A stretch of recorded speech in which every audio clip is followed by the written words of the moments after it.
Good morning. It is Monday, June 24th. It is the third day of summer school. I actually had kind of a crisis during the weekend where I was like, I was having kind of, an issue where it's not my classroom, so I kind of don't feel 100% comfortable just being here because it's not my classroom and I don't have access to everything I may need. But I was talking to one of my best friend teachers, my best friend teachers, teacher, my best friend teacher. And we kind of talking it out really does help a lot, especially when it's with someone who A is also in summer school and B also, has been much more experienced than I am. So that was that. Starting today with a positive outcome. I mean, it's only 4 hours, so I should be able to survive. So I will keep you guys updated on what it is that we're doing today. Hello everyone, so it is day number 8 of summer school. There is only 20 days. Today is day 8. I know I haven't updated you guys on a lot of my bulletin boards, so let me show you. This is the art bulletin board. So we try to do the Olympic game rings. So as you can see, they're right here. We try to do them for art with just, tear art. That's how it kind of came out. Then we still have our champion writing up there. They're flying around because I have the AC on there. That is that. And for science, our curriculum is more of like, I think it's Smithsonian curriculum. So it's about basically warmer versus cooler. What we did, which actually this one was pretty cool. And let me unpin it here so I can show you. We use hand warmers, and basically what I did was I shook one of them and one of them stayed untouched. So this is the one that I didn't shake, and this is the one I shook. The kids had to make a prediction on what they thought was going to happen once the hand warmers were shaken, whether they thought one was going to be warmer than the other one, or whether the one that was shaken was going to be warmer or cooler, etc. And then we jotted down our results, and we basically wrote this one together. The one we shake is hot, and then they drew, like the hot one versus the cold one. It's not a lot. I mean, that was the first lesson of science, and we're probably going to come back to it tomorrow. And tomorrow we're going to use actually a lamp, a heat lamp, I think it's called. And we're going to have 2 foams, but the thing is the lamp is going to be arranged so the light is only hitting one of the foams and not the other one. So the problem we're trying to solve right now is Ada's playground. We're trying to figure out why Ada's playground is hot and what could we plan so it can't be that hot. It's more of tackling real life problem skills, problem solving. That's what I've been doing curriculum wise. With the kids, they're TKs, so I've been using more of like I've been using a mix of and switching between UTK and K curriculum, because for some parts I feel like they're more than ready. Oh, sorry, let me put you down. Because for some parts I feel like they are more than ready, and for others I feel like there's things we still need to tackle and master a little better before we even move on to something else. So, not a lot has changed. I have the max is 15, the cap is 15, but I've been having between, sometimes I'll have 15, some days I'll have 10, some days I'll have 11. Attendance has been a little fluctuating. It's not a lot of like, with them I don't make it curriculum heavy. I just try to tackle and prioritize what I think they need to know. Like, well, we're doing UFly, so we're doing UFly. We're making sure some letter 101 correspondence is there, county 101 correspondence is there, number formation, letter formation. But I also want to have them enjoy summer because it's their summer. It's my summer, it's their summer, and I think it's sad to just have them just go hardcore curriculum and not have them enjoy their part of the summer. I did this worksheet with them, just kind of as a calming activity. We all did this one together. We did matching the number to the color, and then it's been practicing their fine motor skills and their fine motor skills, their coloring inside the line.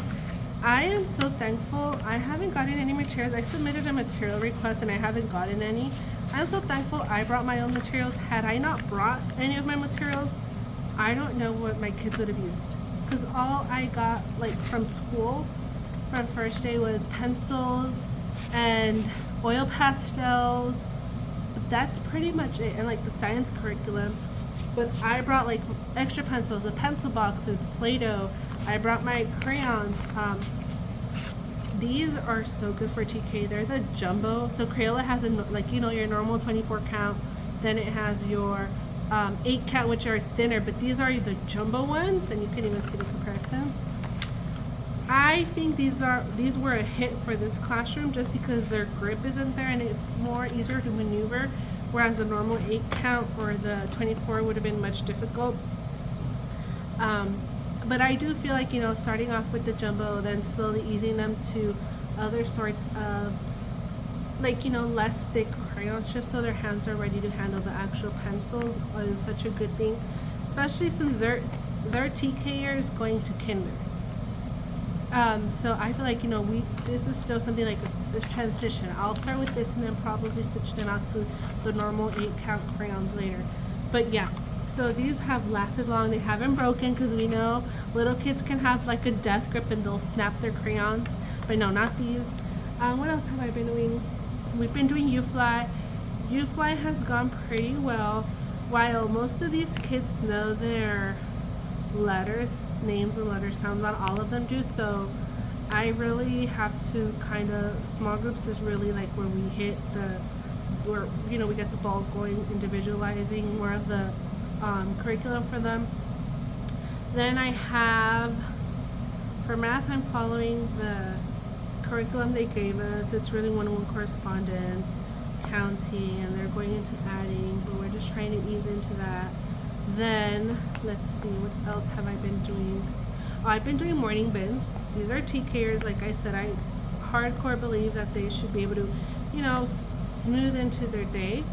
So we do quiet time, morning time. They eat breakfast when they get here at 8. Then I go pick them up at 8:30.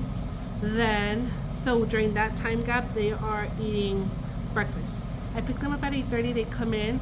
I put on some Minecraft background music. That worked great with my kindergartners last time. It's working with these TK babies too. So I put the Minecraft music and they're doing just morning bins, morning tubs. And then, you know, I set a timer. I have one of my teacher friends from my school gave me this Lakeshore count timer.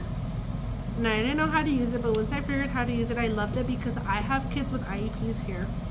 And so I like to accommodate it as much as I can, or just have different ways of doing things. So not only does it ring, but it also changes color. So I'll start, and then for example, let's see if I can actually, and I could put like, you know, I want the time, I want to set a 10-minute timer, but it's gonna turn yellow, warning time, probably at, let's do 6 minutes, giving them a couple minutes to just start cleaning up. So then I'll start it. And it's green, so they're like, you know, they're doing their thing or whatever, and then once it gets to the 6, it's gonna turn yellow, and that's when they know it's like, oh, like just like the stoplight, green go, yellow we slow down, we're cleaning up, and then once it gets to the whole red, once it makes a sound. I'm just pushing it just so you know you can see. Once it gets to red, it lets them know, okay, that's it. I have to be where the teacher told me. I have to go to the next step. So it's worked great with them. I never used this one with my kindergartners. My teacher, she is a 2nd grade teacher, I think. Yeah, she's a 2nd grade teacher, gave it to me. I started using it right now with summer school. I brought my normal timer. This is the one I used with my kinder babies last time. And this is the one that we used throughout the whole school year. It didn't work as great because I initially started using this one. And then I misplaced it, so I didn't know where it was for like, I want to say 2 days. So I had to use this one and they were lost. It was like they had gotten used to seeing the visual, the sound, you know, it was great. So I recommend this one. I mean, I like it. I'm pretty sure it's been out there for a long time, but I hadn't seen something like this. Because whereas this one just rings one time, once the time is up, it rings. This one gives you a warning time. And I like that because it, especially since I do centers, it's like, the once it gets to the yellow warning time, it's like, oh, we're cleaning up and we're just getting ready for when it turns to red, we rotate. Talking about rotating, I have been doing centers. I usually have max 15 kids, so I try to do 4 per rotation, perfect size, perfect grouping. So I do 4 and we do 3 rotations. I could do, no, I do 3 and we do 4. I do have 3 groups and we do 3 rotations. I could have 4, but I feel like right now 3 is good. I might do the other one once it gets closer to the end of the year. But yeah, I will keep you guys updated. Thank you so much for following along with this journey. But yeah, I will check in tomorrow. Hello everyone, it is day 9, it is July 2nd, it is Tuesday. Tomorrow is Wednesday, the last day of the working week because we don't come on Thursday and Friday. Today I finally got to the science. I told you guys about it and I didn't get to it because of our schedule, but let me show you. So basically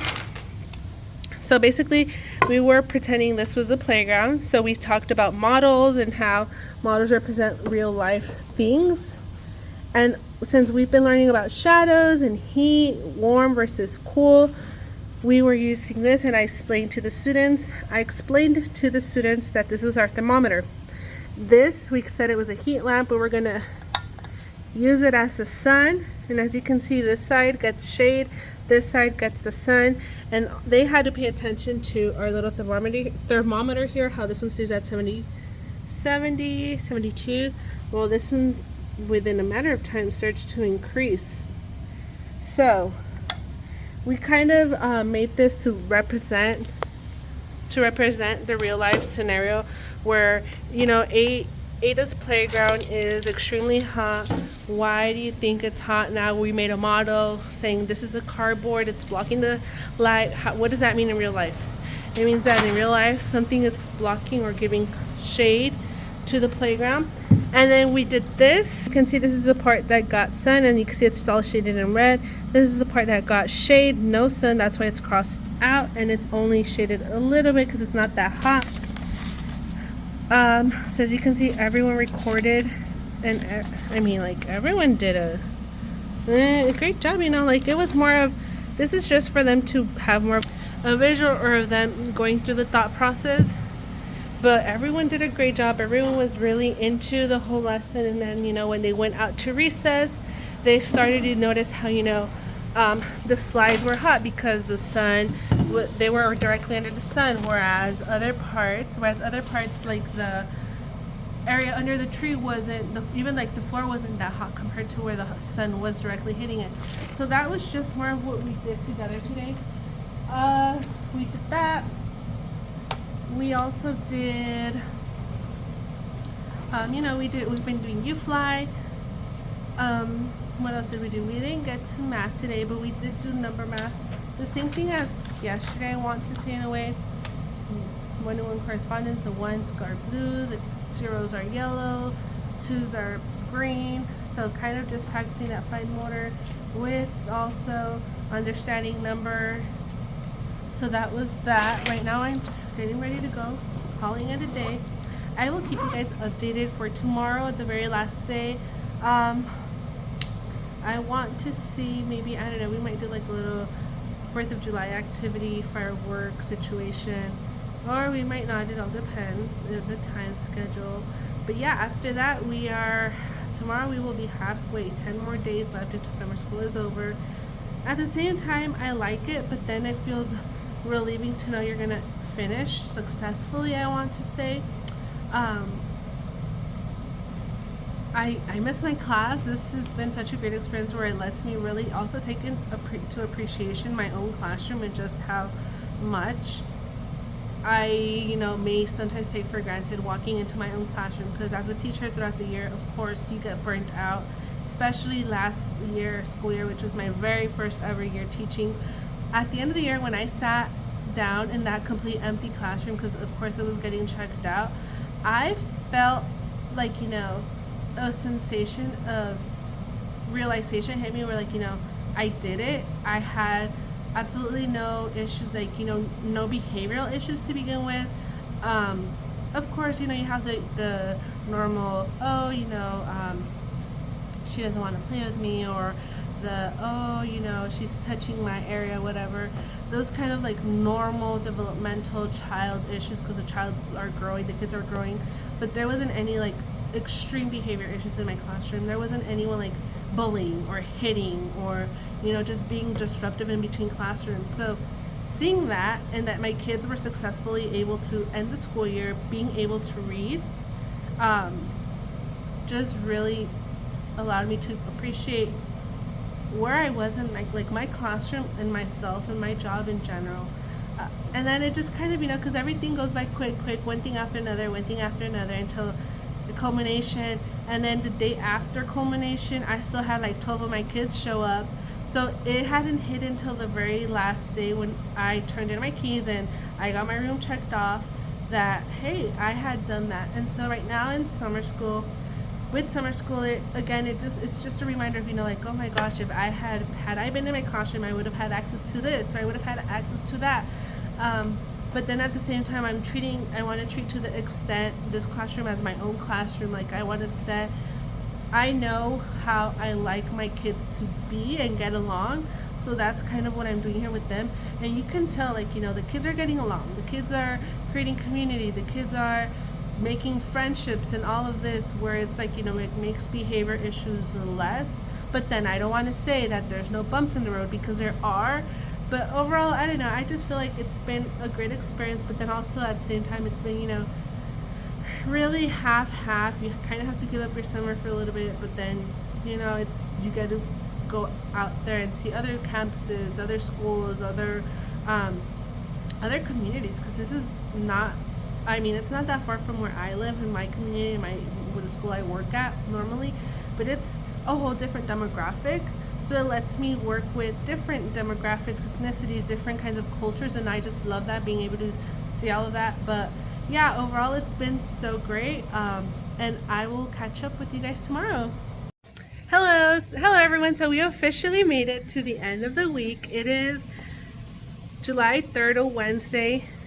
It's July 3rd, a Wednesday, like I mentioned before. This week was shorter. We have Thursday and Friday off, so we don't come back till Monday. Today was day 10, halfway there. Woo! So today was more of like a fun Friday. So let me put it here. So today was more of like a fun Friday. I gave them a little bit of an extra recess, for their leisure. They've been doing really great all week, and like I mentioned to them, if they were able to maintain it till the very end, they would have their extra recess play time. We just did a lot of fine motor activities. They did their morning bands. We did math, reading. We didn't get to science. We did art. So their 4th of July, let me see if I can find it.